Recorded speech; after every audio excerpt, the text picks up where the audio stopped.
जय श्री सीताराम। श्री नवनाथ महाराज की जय हो। आई श्री सप्तशृंगी माता की जय हो। श्री मार्कंडेय ऋषि की जय हो। जय राम कृष्ण हरी, जय जय राम कृष्ण हरी। सर्व बंधू आणि भगिनींना माझा श्रद्धापूर्वक नमस्कार। राम राम।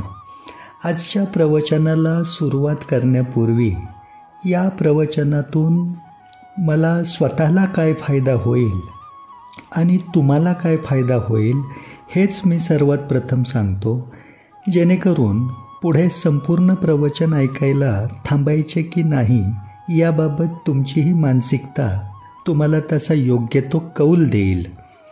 आत्ता या प्रवचनाद्वारे मला कुठल्याही प्रकारे स्वतःला प्रसिद्धी किंवा नावलौकिक मिळवायचा नाही, पैसा कमविण्याचा प्रयत्न तर मुळीच नाही, कोणाकडून स्वतःच्या पाया पडवून घेणे, स्वतःचा जयघोष करून घेणे किंवा स्वतः तुमचा गुरु बनण्याचा हेतू तर त्याहून नाही। अहो, स्वतः एक चांगला शिष्य बनणे हेच एवढे कठीण कर्म असताना कोणाचा तरी गुरु बनण्याचे मी माझ्या मनाला स्पर्शूनसुद्धा घेत नाही। तो मान, ती खरी पात्रता माझ्या गुरुवर्यांची होती, पण आत्ता जरी ते मोक्षप्राप्त अवस्थेत विलीन झालेले असले तरीसुद्धा त्यांचे पाठीमागे देखील मी त्यांचा एक चांगला शिष्य बनून काहीतरी हातून सत्कर्म कसे घडत राहील, जेणेकरून त्यांच्या नजरेत स्वतःचे मला उत्तम शिष्याचे स्थान प्राप्त होईल, याच माफक हेतूने मी या प्रवचनातून तुमच्याप्रती थोडे सेवाकार्य करण्याचा प्रयत्न करतो आहे। यातून मला हाच एक प्रमुख फायदा होईल की मी माझ्या गुरूंच्या गादीला शोभेसं साजेसं असं काहीतरी कर्म करीत असल्याचे थोडेफार समाधान मला मिळेल। मला लाभलेल्या गुरुकृपेच्या शिदोरीने तुमच्या जीवनातील समस्येचे निरसन होण्यामध्ये माझा हा देह जर सत्कारणी लावला तर खऱ्या अर्थाने मी माझ्या गुरूंना काहीतरी गुरुदक्षिणा अर्पण केल्याचे आंतरिक समाधान मला मिळत राहील। हा माझा स्वतःचा फायदा यामध्ये आहे, हे अगदी प्रामाणिकपणे मी सांगू इच्छित आहे। आता हे प्रवचन ऐकल्याने तुम्हाला काय फायदा होईल तेही जरा लक्षपूर्वक ऐका। जर तुमच्या वर्तमान आयुष्यात तुम्ही एखाद्या समस्येने त्रस्त किंवा अस्वस्थ असाल, उदाहरणार्थ सांगायचे झाले तर धनस्थितीबाबतची निराशा, कर्जबाजारीपणाचा त्रास, विवाह लग्न ठरण्यात अडथळा, अपत्य म्हणजे मुलंबाळं होण्यामधील अडथळा, नोकरी व्यवसायातील अपयश किंवा कुटुंबात काही बाहेरची एखादी तंत्रबाधा, काळी जादू करणी, टोना टोटका झाल्याचे काही जाणवत असल्यास तुम्ही खूप काही बरेचसे देवाधर्माचे करूनही अनेक प्रकारचे उपाय तापाय नवस करूनसुद्धा निराशा आणि अस्वस्थता असेल मनामध्ये, त्याचबरोबर दीर्घकाळ म्हणजे बरेच दिवस पूजा आराधना, मंत्रजप, ध्यान धारणा, अनुष्ठान, व्रत वैकल्य, उपास तापास करून देखील अपेक्षित अशी आध्यात्मिक प्रगती तुमची तुम्हाला दिसत नसेल, देवाधर्माचे काही करण्याची इच्छा होत नसेल, त्यामध्ये मन रमत नसेल, मनाला शांती जाणवत नसेल, म्हणजे सतत मनात कोणते ना कोणते काल्पनिक भय, हे असे झाले तर काय होईल, तसे झाले तर काय होईल, किंवा जे घडू नये असे वाटते तेच नेमके मनाविरुद्ध इच्छेविरुद्ध घडत राहते वारंवार, कसल्याच प्रकारची मनाला शांतता नाही, किंवा देवाधर्माप्रती विश्वासार्हताच मनातून निघून जाणे, देवधर्म दानधर्म या सर्व बाबत थट्टामस्करी करावीशी वाटणे, त्याची टर उडवावीशी वाटणे, त्याला कमी महत्त्व देणे, असे मनात विचार येत राहणे, किंवा हे असं देवधर्माचं करून काही कुठे होत असतं का, तसं करून काही मिळत असतं का, अशी अपूर्ण विचारधारा मनामध्ये घर करून राहणे. जे काही आहे ते स्वतःच्या कर्मानेच होत असते, कर्म केल्यानेच घडत असते, हे असं मनात येतं आणि त्यामुळे दैवी कृपाच मन नाकारू लागतं. हे सगळं करत असताना मग कोणीतरी भगवद्गीतेचं सारच डोळ्यासमोर ठेवतं. श्रीकृष्णाने भगवद्गीतेमध्ये सांगितलं आहे की कर्म करा, फळाची अपेक्षा ठेवू नका. त्यामुळे फक्त कर्म करत राहण्याला प्राधान्य द्यायचं. कारण या जन्मामध्ये, या आयुष्यात, वर्तमानात लाभलेला जन्म हा कर्मप्रधान असल्याने फक्त कर्मच केलं पाहिजे, फळाची अपेक्षा न ठेवता. याच्यावर विश्वास ठेवून सुद्धा जगत असताना उलट पक्षी एक भाग विसरला जातो. तो म्हणजे मुळात श्रीकृष्णाने भगवद्गीतेमध्ये जे सार सांगितलं आहे त्याचा अर्थ हा खरा आणि परिपूर्ण सखोल असा आहे की कर्म करणे तुमच्या हाती आहे, त्या कर्माचा मिळणारा अधिकार तुमच्या हाती नाही. म्हणजेच काय की आम्ही कर्म करू शकतो, पण त्या कर्माचं फळ नेमकं आपल्याला काय मिळेल हे भगवत कृपा ठरवते, असा भावार्थ त्याच्या मागे आहे. आणि प्रत्येक कर्म हे फळाची अपेक्षा ठेवूनच केलं जातं. फळाची अपेक्षा न ठेवता केलं गेलेलं कर्मसुद्धा व्यर्थ ठरतं. हे सत्य विसरता कामा नये. आणि नेमकी याच वैचारिक घालमेलीत मनाची कोंडी आणि कुचंबना करून घेत आयुष्य जगत असताना सतत अपयश आणि नैराश्य वाट्याला येत राहणे, ही समस्या समजा जाणवत असली, किंवा जिथे देवधर्म, दानधर्म या बाबतीत काही धन खर्ची करण्याचा मुद्दा येतो, तिथे मनात खूप खोलवर विचार मन करू लागतं आणि ते करण्यापासून स्वतःला दूर ठेवतं, वंचित ठेवतं. परंतु आनंदोत्सव कुठल्याही प्रकारचा, कुठलेही निमित्त साधून साजरा करण्यामध्ये कुठल्याही प्रकारचा विचार न करता स्वतःकडून निरर्थक स्वरूपात मोठ्या प्रमाणात स्वतःच्या धनाचा खर्च होत राहणे. त्या खर्ची होणाऱ्या धनामध्ये जवळ पुरेसं धन नसेल तर त्याबाबतचे ऋण काढून, कर्ज काढून तो आनंदोत्सव साजरा करूशी वाटणे. मग तो स्वतःचा वाढदिवस असेल, लग्नाचा वाढदिवस असेल, नवीन मराठी वर्षाचा आरंभ असू देत, इंग्रजी वर्षानुसार नवीन वर्ष चालू होता असू देत, किंवा कुठल्याही प्रकारचा विवाह सोहळा असू देत, आनंदोत्सवाला फक्त कुठलं तरी निमित्त हेरून मोठ्या प्रमाणात कुठलाही विचार न करता धन खर्च करूशी वाटणे. त्यातून जो आनंद मिळवायचा असतो, अपेक्षित असतो, तो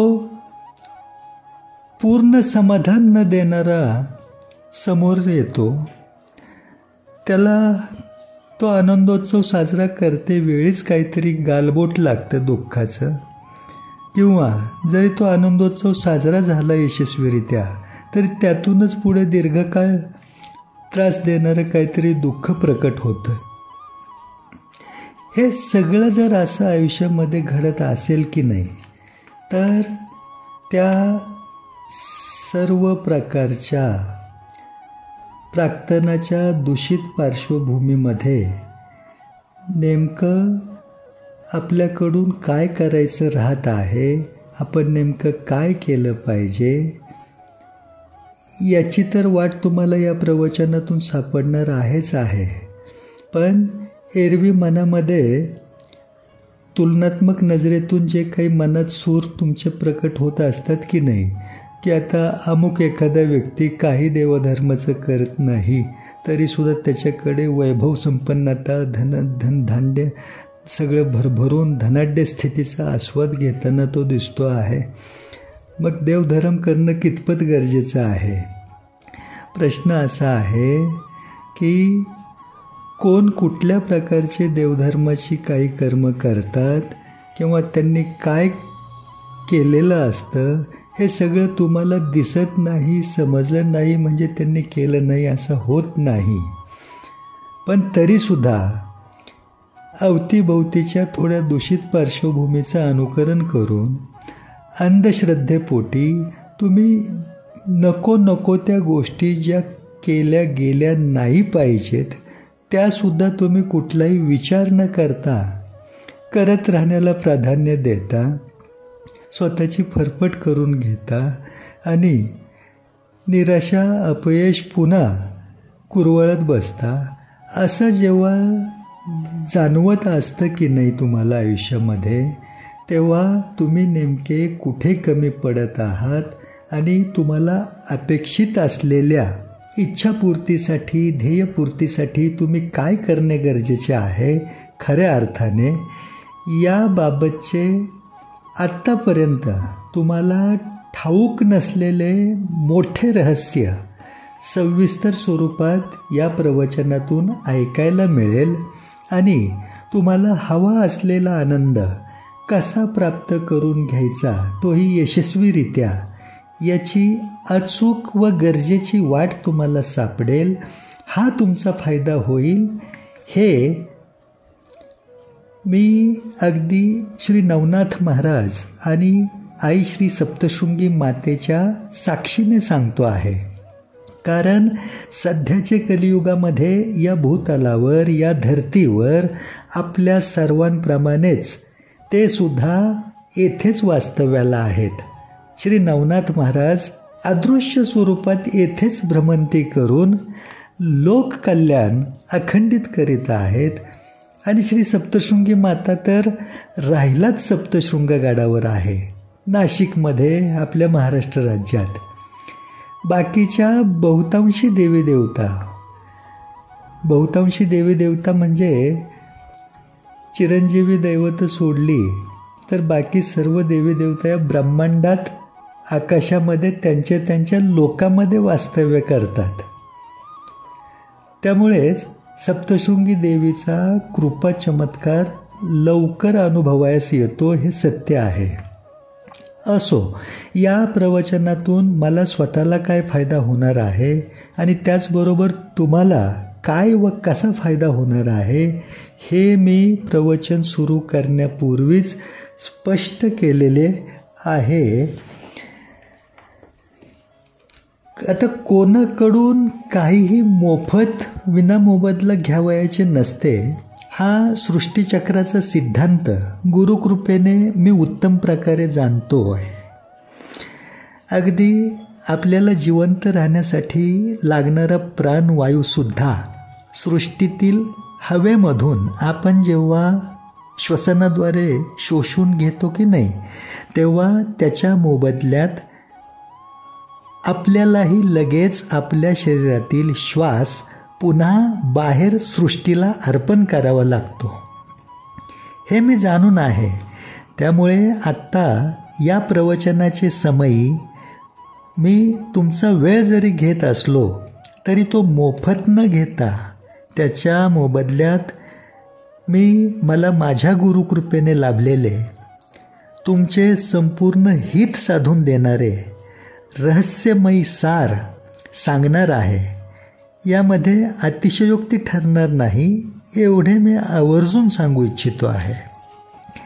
आत्ता या क्षणी समजा तुमचा आणि माझा काही परिचय जरी नसला किंवा आपण एकमेकांना प्रत्यक्ष ओळखत जरी नसलो तरी आजच्या प्रवचनाच्या निमित्ताने आपण एकमेकांना जे भेटत आहोत की नाही याचा आपल्या गतजन्माशी विशिष्ट विश्वासार्हतेचा संबंध असणे निश्चित आहे.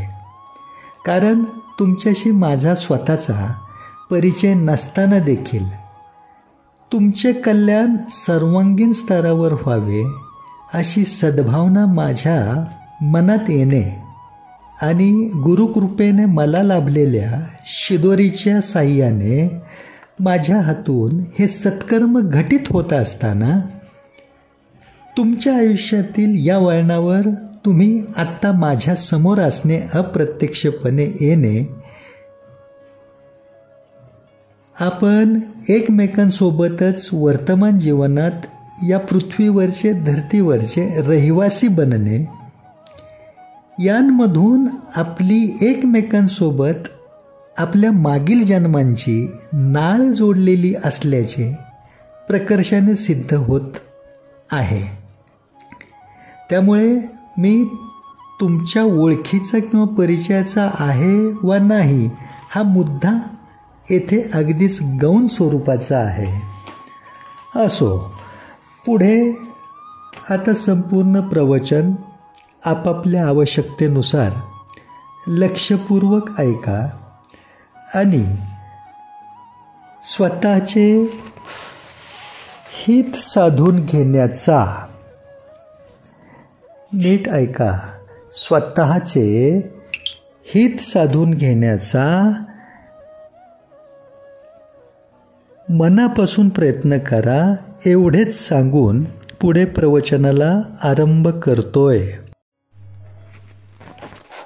जय श्री सीताराम, जय माँ सप्तशृंगी. गुरुदेव श्री सद्गुरु कृष्णनाथ महाराज की जय हो.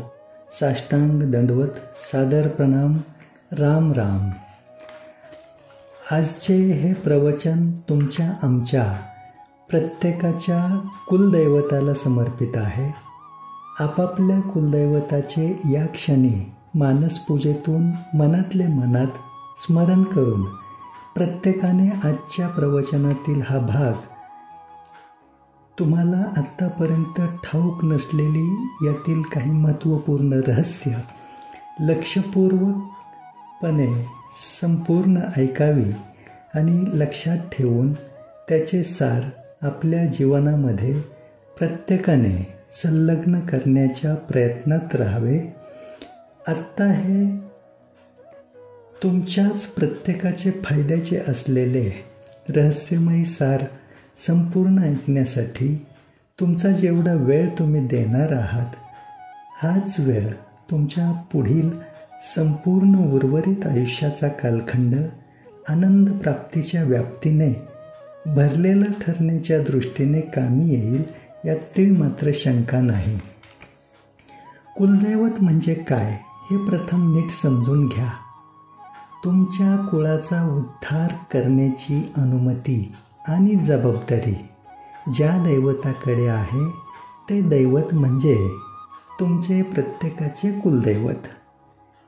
संपूर्ण 33 कोटी देवी देवतांमध्ये भगवंताने वेगवेगळ्या जबाबदाऱ्या प्रत्येक देवी देवतांवर सोपविलेल्या आहेत.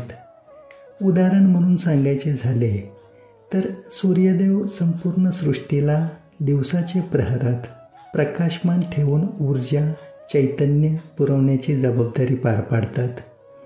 चंद्रदेव रात्रीच्या अंधकारात सृष्टीला सौम्य प्रकाशमानातून शीतलता प्रदान करतात. पवनदेव सृष्टीला प्राणवायू पुरवण्याची जबाबदारी पार पाडतात. वरुणदेव जल देण्याची जबाबदारी पार पाडतात. अशाच प्रकारे कुलदैवतावर जबाबदारी असते ती तुमच्या कुळाचा उद्धार करण्याची. तुमचा प्रत्येकाचा आत्मा शरीर धारण करून येथे भूलोकी जन्म घेण्याचे आधीपासूनच तुमचे कुलदैवत येथे उपस्थित असते. म्हणजेच तुमच्या कुलदैवतासोबतची तुमची संलग्नता, तुमचा असलेला संबंध हा तुमच्या जन्माचे आधीपासूनच आहे हे लक्षात घ्या.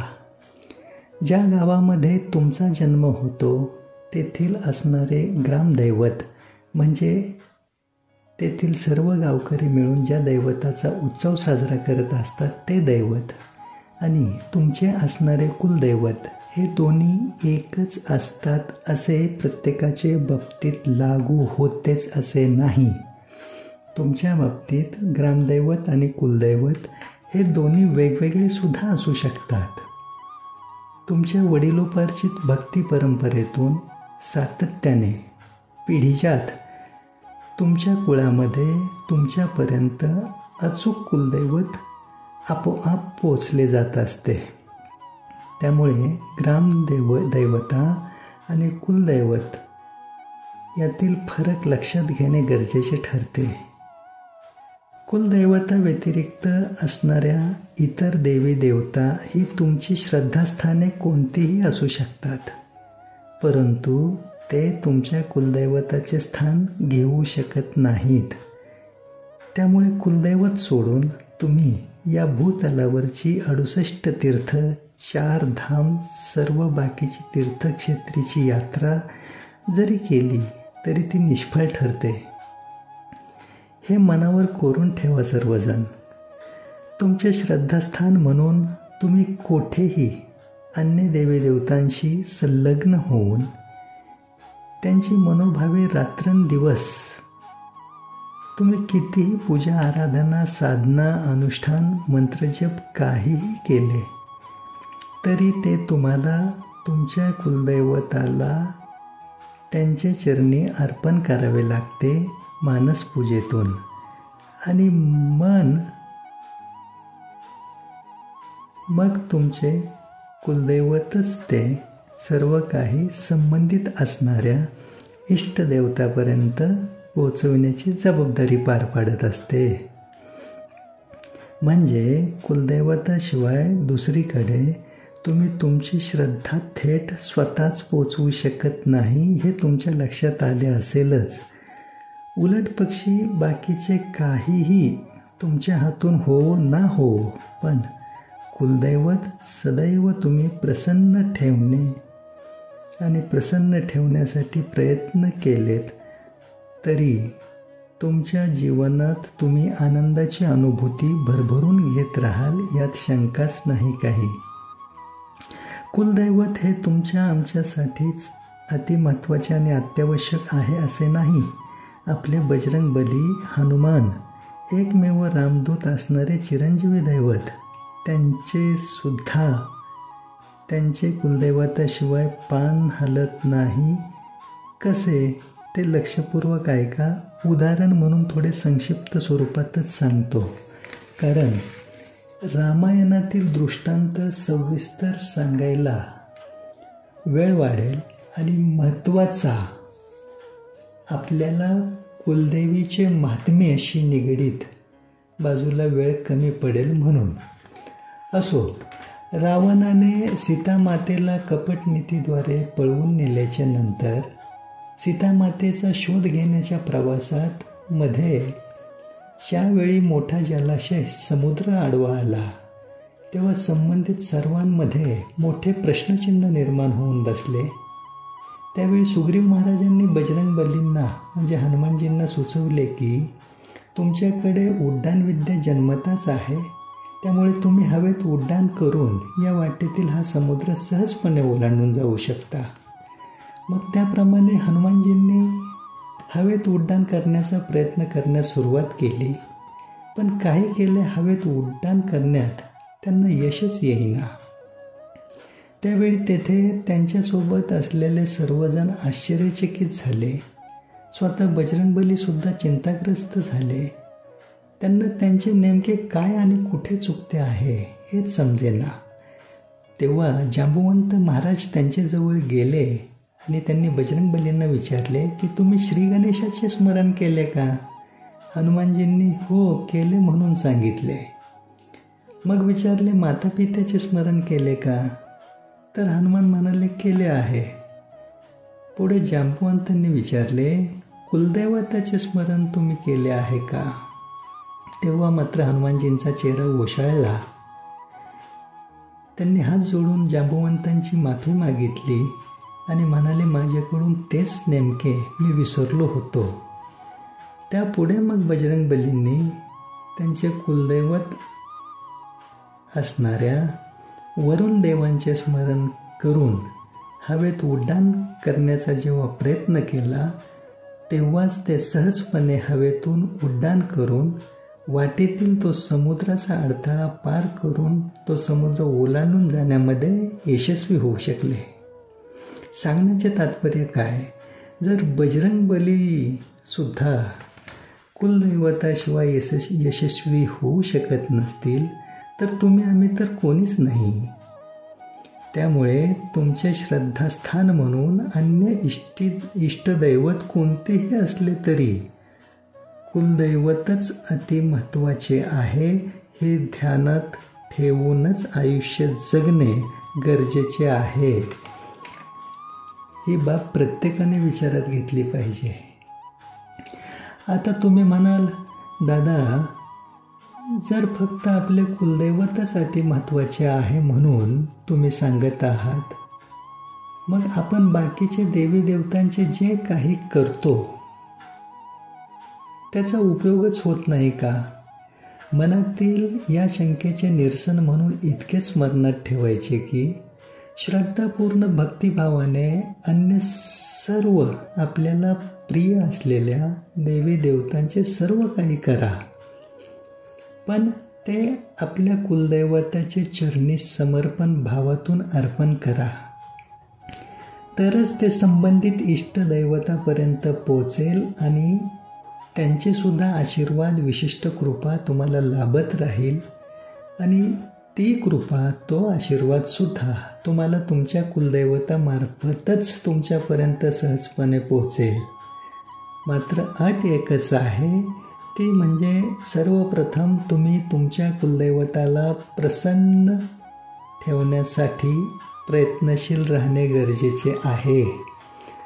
तसे पाहायला गेले तर तुमच्या कुलदैवताशिवाय असणाऱ्या प्रत्येक देवी देवतांमध्ये सुद्धा तुमचा उद्धार करण्याचे सामर्थ्य आहेच.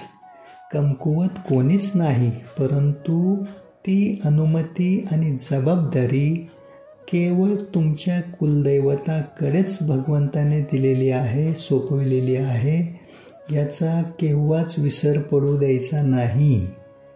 आता आपण अत्यंत गंभीर स्वरूपाच्या रहस्याकडे वळूयात.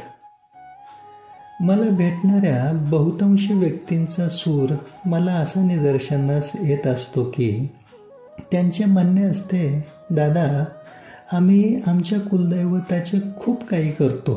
दरवर्षी यात्रा पण आम्ही न चुकता करतो. यात्रेच्या दिवशी दरवर्षी कुलदैवताचे दर्शन घ्यायला जातो, तेथे नैवेद्य अर्पण करतो.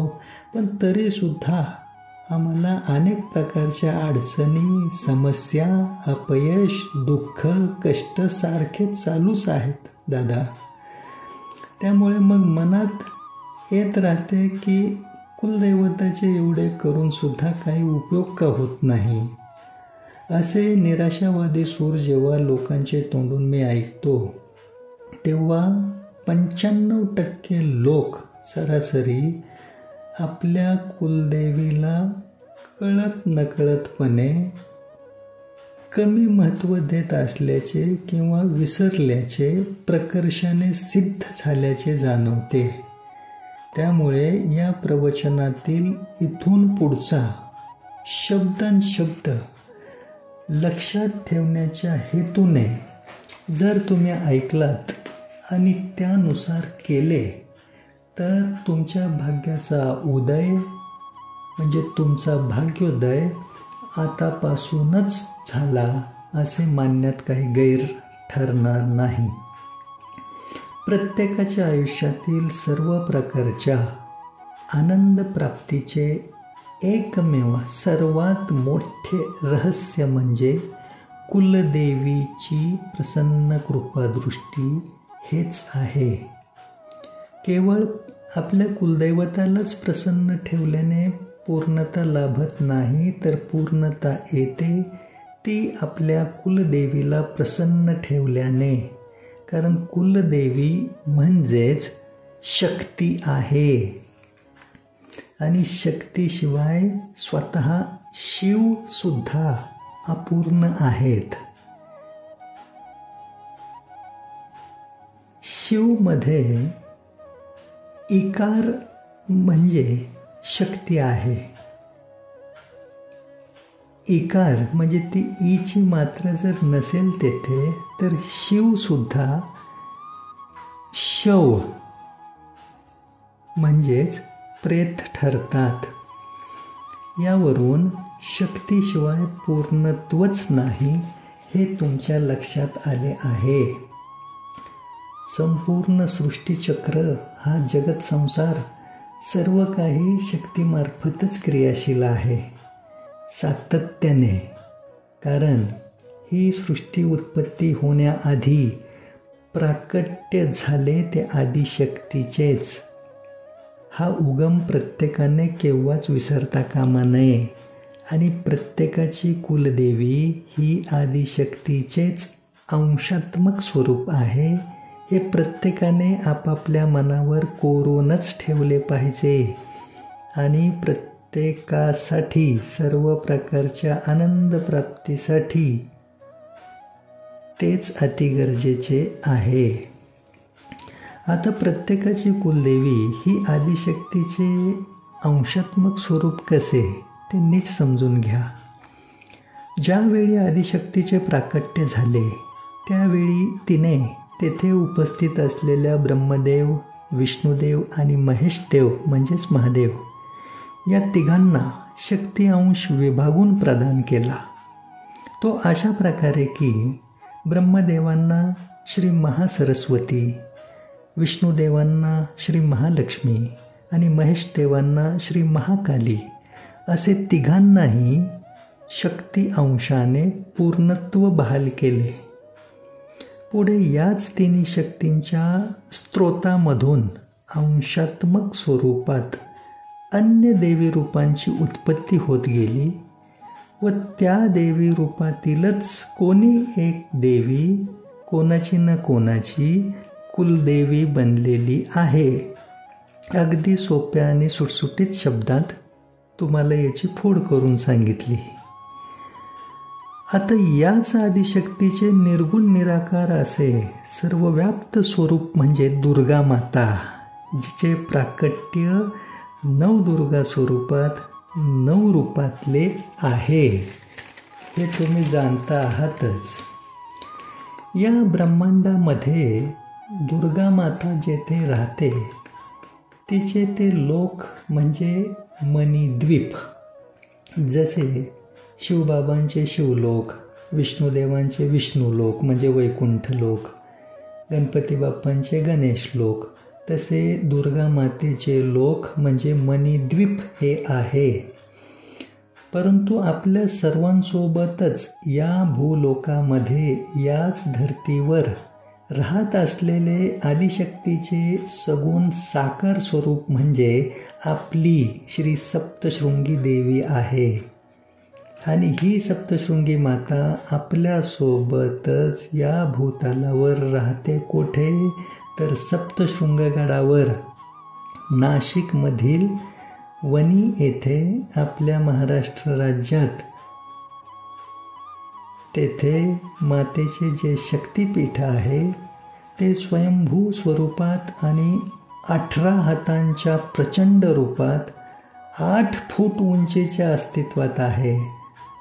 असे एकमेव शक्तिपीठ आहे जे देवीच्या 51 शक्तिपीठांमध्ये सर्वांगीण स्तरावर अद्भुत चमत्कारांनी वलयांकित असलेले, या भूलोकाला लाभलेले सर्वात मोठे वरदान आहे. ही सप्तशृंगी देवी सप्तशृंगगडावरच राहते. तिचे लोक म्हणजे हे भूलोकच आहे. कारण तिचे मंदिर भाविकांना दर्शनासाठी जेवढा वेळ उघडे ठेवले जाते तेवढा वेळ ती सप्तशृंगी माता गाभाऱ्यामध्ये दर्शनार्थींना आशीर्वादाचा लाभ देण्याकरिता हजर असते. आणि रात्रीचे प्रहरी गडावरील जेथे जलगुफा आहे तेथे ती विश्रांतीसाठी जाते. त्यामुळे मातेची ती विश्राम गुफा सुद्धा सप्तशृंग गडावरच आहे. त्यामुळे तुमचे आमचे भाग्य अतिशय थोर आहे. एवढी महान देवी म्हणजे मोठ्या आईसाहेब म्हणजे बडी मातारानी आपल्या प्रांतात आपल्यासोबत राहिला आहे आणि तिचा आपल्या सर्वांच्या प्रत्येकाच्या कुलदेवीशी कसा घनिष्ठ संबंध आहे ते आता नीट जाणून घ्या. श्री मोठ्या आईसाहेबांचा उदे उदे. श्री बडी मातारानी की जय हो. श्री सप्तशृंगी माता की जय हो. तुम्हा सर्वांना केव्हा न केव्हा तरी देवीची आरती म्हणताना किंवा ऐकताना महिषासूर मर्दिनी हे नाम आढळले असेलच. हे महिषासूर मर्दिनी नाम ज्या देवी अवताराचे आहे ती देवी म्हणजेच आपली श्री सप्तशृंगी देवी आहे. महिषासूर नावाचा अत्यंत बलशाली असा राक्षस आसूर असा सामर्थ्यवान होता की त्याने त्याच्या तपोबलाचे सामर्थ्याने ब्रह्मदेवांना प्रसन्न करून घेतले होते आणि त्याने ब्रह्मदेवांकडून असे वरदान प्राप्त करून घेतले होते की देव दानव दैत्य यांपैकी कोणीच त्याचा अंत करू शकणार नाही. आणि याच वरदान प्राप्तीच्या बळावर त्याने या भूलोकी क्रूरपणाचा उच्छाद मांडला होता. त्यावेळी सर्व देवसुद्धा चिंताग्रस्त झाले आणि देवादी देव महादेवांकडे गेले सृष्टी संरक्षणाचा मार्ग काढण्यासाठी. तेव्हा महिषासुराकडे असलेले ते वरदान विचारात घेऊन महादेवांनी ब्रह्मदेव आणि विष्णुदेव यांच्यासोबत चर्चा केली व तिघांची शक्ती एकत्र करून महाशक्ती निर्माण करण्याचे ठरविले. त्यानुसार महादेवांची शक्ती म्हणजे श्री महाकाली, ब्रह्मदेवांची शक्ती म्हणजे श्री महासरस्वती आणि विष्णुदेवांची शक्ती म्हणजे श्री महालक्ष्मी या तिन्ही शक्तींचा एकत्रित संगम करून प्रचंड महाशक्ती स्वरूप उत्पन्न झाले. 18 हातांनी युक्त असलेले हे प्रचंड महाशक्ती स्वरूप आणि त्या शक्तिरूपाला महादेवांनी त्यांचे त्रिशूल, विष्णुदेवांनी त्यांचे सुदर्शन चक्र अशा प्रकारे 18 प्रमुख देवतांनी त्यांची प्रमुख अस्त्रशस्त्र प्रदान केली. त्यामध्ये यमदेवांनी सुद्धा त्यांच्याकडील अस्त्र मातेच्या त्या स्वरूपाला प्रदान केले. हा प्रचंड महाशक्तीचा महासंगम भूलोकी अवतरित झाला आणि तो 7 शिखरांच्या पर्वतांमध्ये प्रकट झाला. आता शिखर म्हणजे शृंग आणि 7 म्हणजे सप्त, म्हणून मातेच्या त्या सगुण साकार अवताराला श्री सप्तशृंगी हे नाम प्रचलित झाले व त्या पर्वतगडाला सप्तशृंगगड हे नाव लागू झाले. तेथेच श्री सप्तशृंगी देवीने महिषासूर राक्षसाचे शिर कापून त्याचा वध केला. त्यामुळे श्री सप्तशृंगी देवीला महिषासूर मर्दिनी हे नाम प्राप्त झाले. आणि महत्त्वाचे म्हणजे सृष्टीच्या संरक्षणासाठी लोककल्याण निरंतर चालू ठेवण्यासाठी श्री सप्तशृंगी देवी 18 हातांनी युक्त अशा प्रचंड महाशक्तिशाली स्वयंभू स्वरूपातच सप्तशृंगगडावर कायमस्वरूपी स्थिरावली. तेथीलच निवासिनी श्री सप्तशृंग निवासिनी बनून अखंडित राहिलेली आहे. सप्तशृंगगडाचे शिखरावर वर्तमानात आज तेथे मातेच्या दर्शनाला जाणाऱ्या प्रत्येकाला ज्या कीर्तिध्वजाचे दर्शन घडते त्या ठिकाणीच मातेने महिषासुराचे शीर म्हणजे मुंडके कापून हातात घेतले होते. तेथे ध्वज लावण्यासाठी जाण्याची जी वाट, जो रस्ता आहे, तो श्री सप्तशृंगी मातेनेच एका पुण्यवान गवळ्याला दाखवून दिला आणि त्याच्या कुळामध्येच पुढे तेथे ध्वज लावण्यासाठी संबंधित व्यक्तीला माता तिथपर्यंत पोचण्याची वाट दाखवित असते. ती वाट शोधण्याचे आत्तापर्यंत इतर बुद्धिमान संशोधकांनी, संशोधनकर्त्यांनी अनेक वेळा प्रयत्न करून पाहिले. अगदी हेलिकॉप्टरचा देखील वापर करून प्रयत्न केले गेले, परंतु कीर्तिध्वजापर्यंत जाण्याचा रस्ता अद्याप कोणीच शोधू शकण्यात यशस्वी होत नाही. असे अनेक अद्भुत चमत्कार आहेत सप्तशृंगगडावर. अशी ही चमत्काराचे दुसरे नाव असणारी श्री सप्तशृंगी देवी तुमच्या आमच्या प्रत्येकाच्या कुलदेवीचे मूळ स्थान आहे. कारण श्री महासरस्वती, श्री महालक्ष्मी आणि श्री महाकाली या 3 महाशक्तींचा एकत्रित महासंगम म्हणजे श्री सप्तशृंगी देवी आहे. हे तुम्हाला समजले आहेच. आणि या 3 महाशक्तींपैकीच कोण्या एका शक्तीचं अंशात्मक स्वरूपातील एखादं देवी रूप ही तुमची आमची कोणती ना कोणती कुलदेवी आहे. म्हणजेच आपल्या प्रत्येकाच्या कुलदेवीचे मूळ श्री सप्तशृंगी देवी आहे. सगुण साकार स्वरूपात नवदुर्गांच्या 9 रूपातील प्रत्येकी 2 हातांसह एकूण 18 हातांनी युक्त अशी प्रचंड माता असलेली श्री सप्तशृंगी देवी ही मूळ आहे.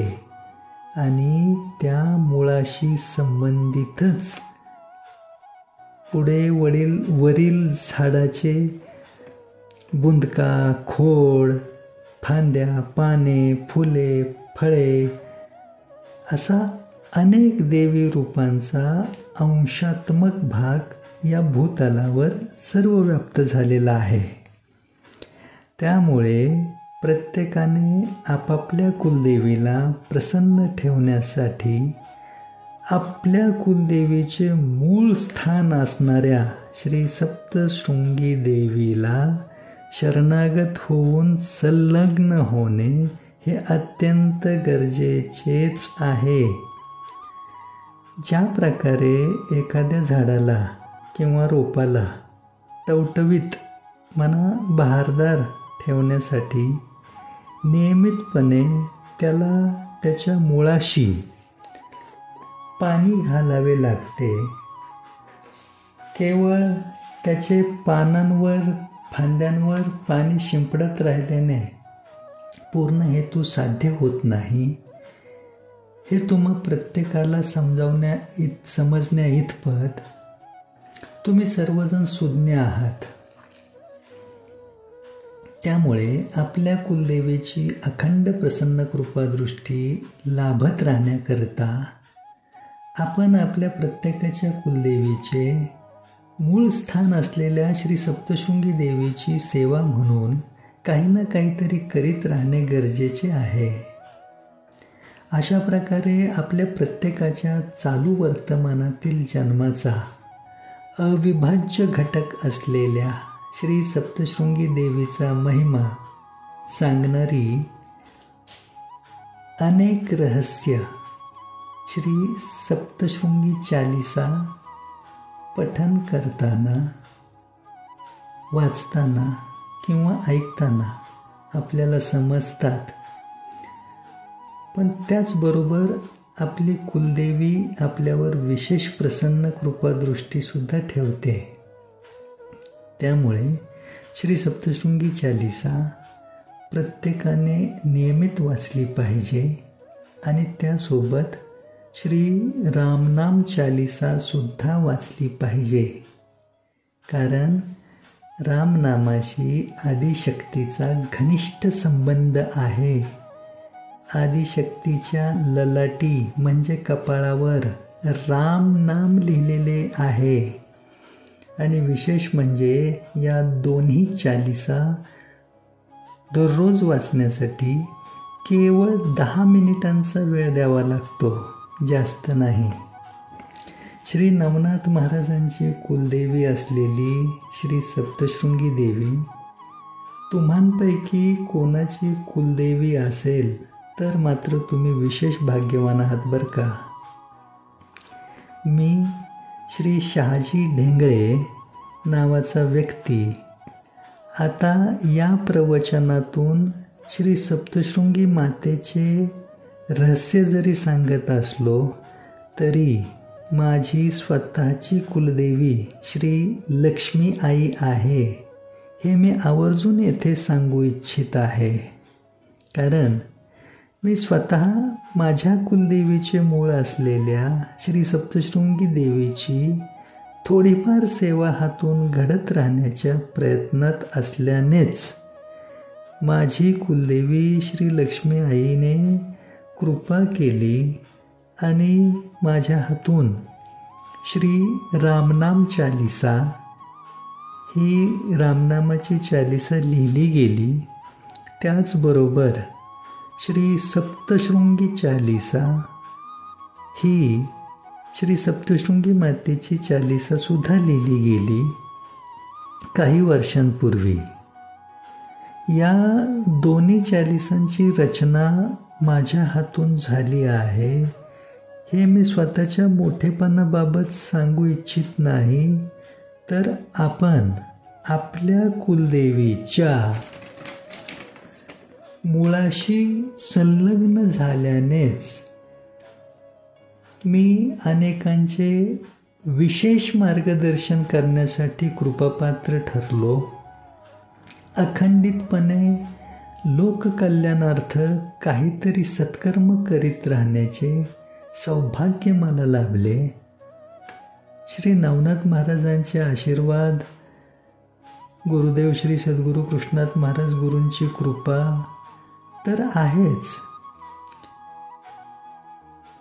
पण जन्माचे खरे सार्थक पूर्णतः माझे कुलदैवत श्री रघुजी बुवा आणि कुलदेवी श्री लक्ष्मी आई यांचे प्रसन्न कृपादृष्टीनेच साध्य होत आहे.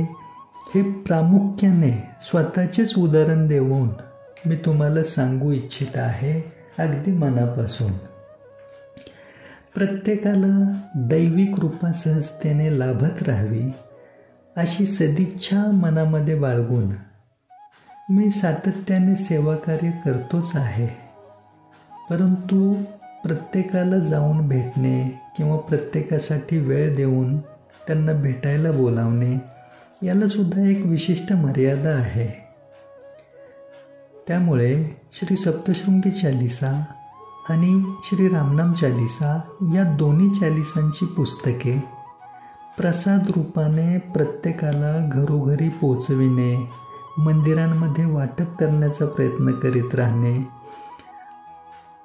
अशा प्रकारचे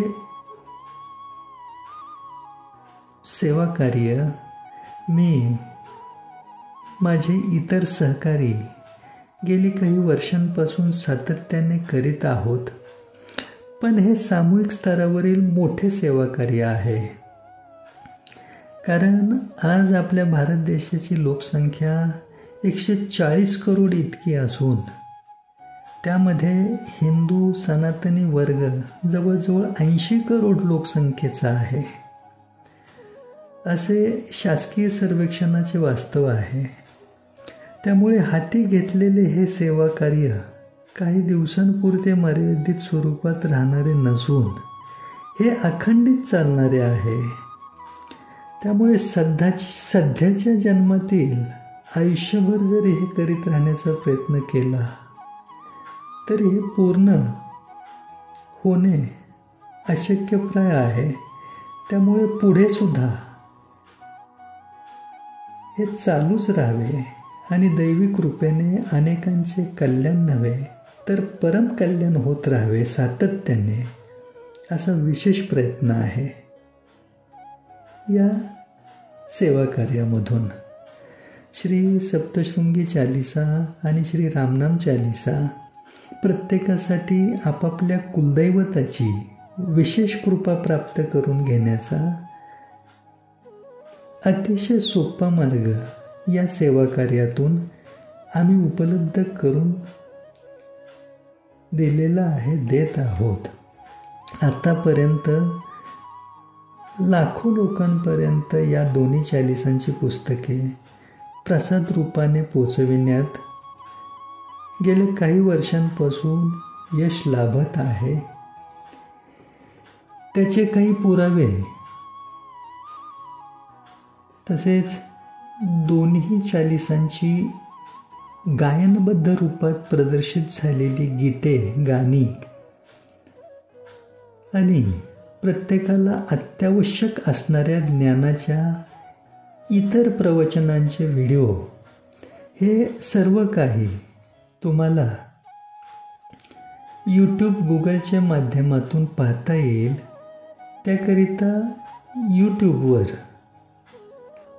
आमचे जे चॅनल आहेत त्यापैकी श्री नवनाथ सत्वतीर्थ या नावाने एक चॅनल आहे.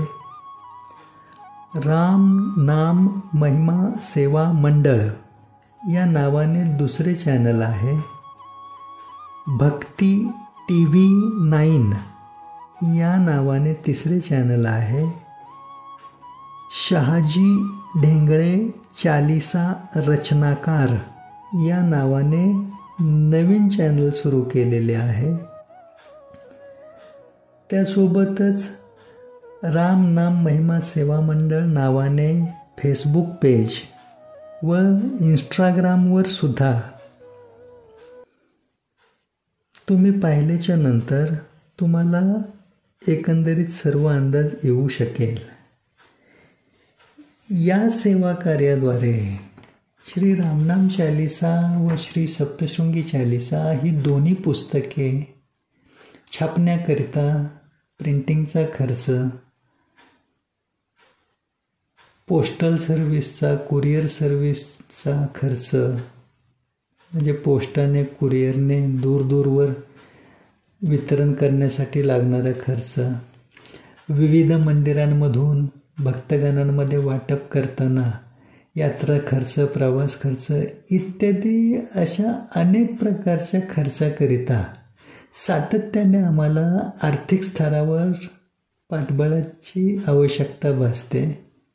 दोन्ही चालिसांची पुस्तक विक्री करून तो जो मार्ग आहे तो उपलब्ध करून अशा धर्मकार्याचे आणि सेवा कार्याचे व्यावसायीकरण हातून होऊ नये अशी सद्भावना ठेवून हे सेवा कार्य करीत आहोत.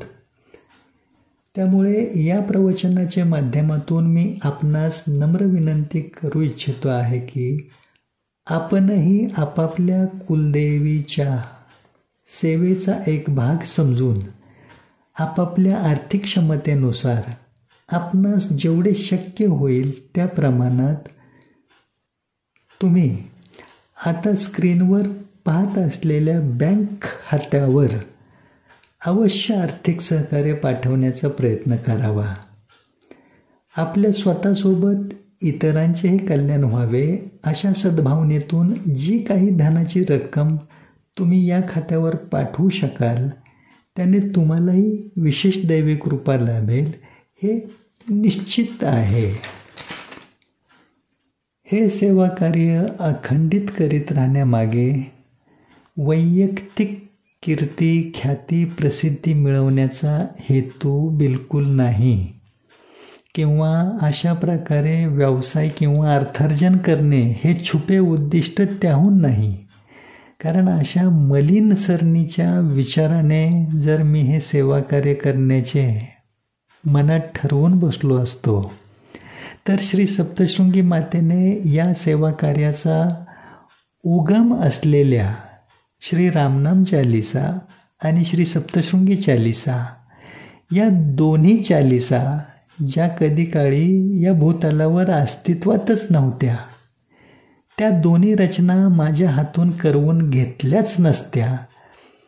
त्यामुळे पुढील आत्तापर्यंतचा हा एवढ्या दीर्घ कालखंडाचा सेवा कार्याचा प्रवास देखील होऊ शकला नसता, हे तुम्हालाही समजू शकते आहे. आजपर्यंत देवीची 51 शक्तिपीठं, 12 ज्योतिर्लिंग, अष्टविनायक, 11 मारुती मंदिरं, भारतातील जवळजवळ सर्व प्रमुख तीर्थक्षेत्र, केदारनाथ असो किंवा 144 वर्षांनंतर आलेला प्रयागराज येथील त्रिवेणी संगमावरचा पूर्ण महाकुंभमेळा उत्तर प्रदेशमधला, तेथे सुद्धा या दोन्ही चालिसा प्रसाद रूपाने भरभरून वितरित करणे यशस्वी होऊ शकले. प्रिंटिंग खर्च, डाक सेवेचा खर्च, कुरिअर सेवा, यात्रा प्रवास खर्च अशा अनेक खर्चांसह घरोघरी दोन्ही चालिसा मागणाऱ्या इच्छुक भाविकांना त्यांच्या पत्त्यांवर घरपोच पाठविताना, मंदिरांमध्ये वाटप करताना कुलदेवी हा एकच शब्द स्मरणात ठेवून सेवा कार्य योग्य समाधानात अखंडित जरी चाललेले असले तरी कमी वेळेत जास्तीत जास्त लोकांना कसे लाभान्वित करता येईल असाच विशेष प्रयत्न करीत आहोत आम्ही. केवळ श्री सप्तशृंगी मातेच्या दर्शनाला नाशिकमध्ये सप्तशृंग गडावर रोजचे 1.5-2 लाख भाविक येतात. अयोध्या येथील श्री राम जन्मभूमीतील श्रीरामांचे जे मंदिर आहे त्या मंदिरामध्ये रोजचे 3-4 लाख भाविक येत असतात. अशा मंदिरांमध्ये जरी दोन्ही चालिसांची पुस्तके प्रसाद रूपाने वाटायची म्हटलं तरी मोठी खर्चिक बाजू आहे. त्यामुळे तुम्ही पाठवलेली आर्थिक सहकार्याची मदत चांगल्याच कामी येणार आहे. या सेवा कार्यामध्ये दान स्वरूपात काही रक्कम तुम्हाला स्क्रीनवर दिसत असलेल्या खात्यावर पाठवून देताना या आपल्या पैशाचे पुढे काय होईल असा प्रश्न जेव्हा मनात येईल की नाही, तेव्हा इतकेच स्मरणात असू द्या की कुलदेवीच्या सेवेद्वारे ही रक्कम दान करीत आहोत, डोनेट करीत आहोत. म्हणजे याचा गैरवापर करणाऱ्याला शिक्षा द्यायला, त्याच्यावर लक्ष ठेवायला अन्य दुसरे तिसरे कोणी नसून खुद्द शक्ती आहे, जिच्या क्रोधाने महिषासुरासारख्या वरदानप्राप्त जीवाचे सुद्धा मुंडके शिर छाटले गेले. असो, सर्वात महत्त्वाचे म्हणजे तुम्हा सर्व बंधू भगिनींना माझी अशी नम्र विनंती आहे की कोणत्याही कारणास्तव जरी तुम्ही या सेवा कार्यासाठी काही रक्कम पाठवू शकला नाहीत तरी हरकत नाही. त्याबद्दल मनामध्ये कुठल्या प्रकारची अस्वस्थता ठेवण्याचे कारण नाही. परंतु तुम्हाला स्क्रीनवर दिसत असलेल्या संपर्क क्रमांकावर संपर्क करून तुम्ही तुमच्या स्वतःसाठी श्री रामनाम चालिसा आणि श्री सप्तशृंगी चालिसा ही दोन्ही पुस्तके घरपोच मिळण्यासाठी तुमचा पत्ता अवश्य सांगा. दोन्ही पुस्तके प्रसाद रूपाने तुम्हाला अवश्य मिळतील. त्याचे नियमित वाचन करा. फक्त 10 मिनिटे लागतात त्यासाठी. त्याने तुमची कुलदेवी तुमच्यावर अखंड प्रसन्न राहीलच आणि तुम्हाला सर्व प्रकारचा आनंदसुद्धा तिच्या कृपेने लाभत राहील, यात तीळ मात्र शंका नाही. आता एक मुद्दा विशेष करून तुम्हाला सांगूशी वाटतो आहे, तो असा की हे प्रवचन तुम्हाला पुन्हा जसा वेळ मिळेल तसा तुमच्या वेळेच्या अनुकूलतेनुसार वारंवार अनेकदा ऐकण्याचा प्रयत्न करा. कारण आपल्या मेंदूला ज्या प्रकारे स्मरणात ठेवण्याचा भाग आहे, त्याचप्रमाणे विस्मरण होण्याचा, विसर पडण्याचा देखील भाग आहे. त्याचबरोबर पुन्हा पुन्हा ऐकताना नवविधा भक्तीच्या 9 प्रकारातील श्रवण भक्ती केल्याचे विशेष पुण्यफळ लाभते आणि आपल्याला न समजलेल्या काही बाबी सुद्धा पुन्हा व्यवस्थित संपूर्णपणे लक्षात येतात. मी माझे आजचे हे प्रवचन आपल्या सर्वांच्या, प्रत्येकाच्या, सर्व कुलदेवींच्या चरणी श्रद्धापूर्वक भक्तिभावाने अर्पण करतो आहे व तुम्हालाही हात जोडून नम्र विनंती करतो आहे की आपण सुद्धा इतर सर्वांच्या कुलदेवींचा आदरपूर्वक सन्मान ठेवून हा प्रवचनाचा व्हिडिओ इतर सर्वांसोबत शेअर करीत राहण्याचा अवश्य प्रयत्न करावा. अगोदर स्वतःचे भले झाल्याच्या नंतर मग जगाच्या भल्याचे पाहू, असा संकुचित विचार अज्ञानापोटी मनात न ठेवता या प्रवचनाचा लाभ जास्तीत जास्त लोकांपर्यंत पोचविण्याचा नक्की प्रयत्न करा. त्याने आपण आपल्या कुलदेवीला विशेष प्रिय ठरतो. कारण तुम्ही तुमच्या कुलदेवीला जसे ओळखता की नाही, तशी तुमची कुलदेवी तुम्हाला ओळखते का, हा प्रश्न खूप खोलवर विचारात घेण्यासारखा आहे.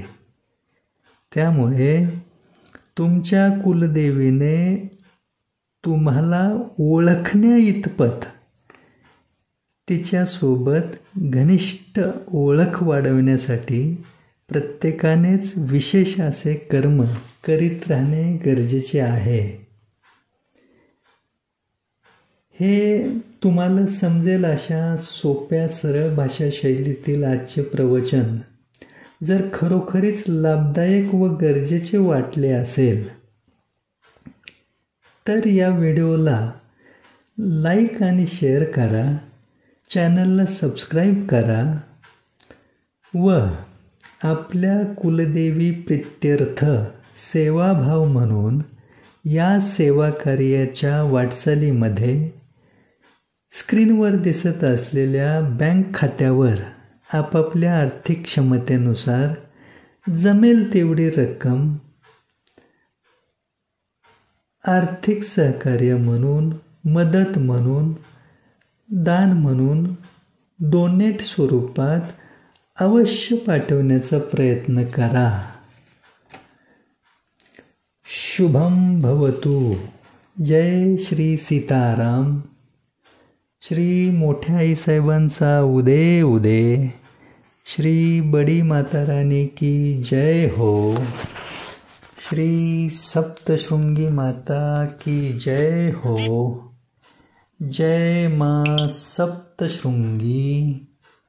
आई सप्तशृंगी माता की जय हो.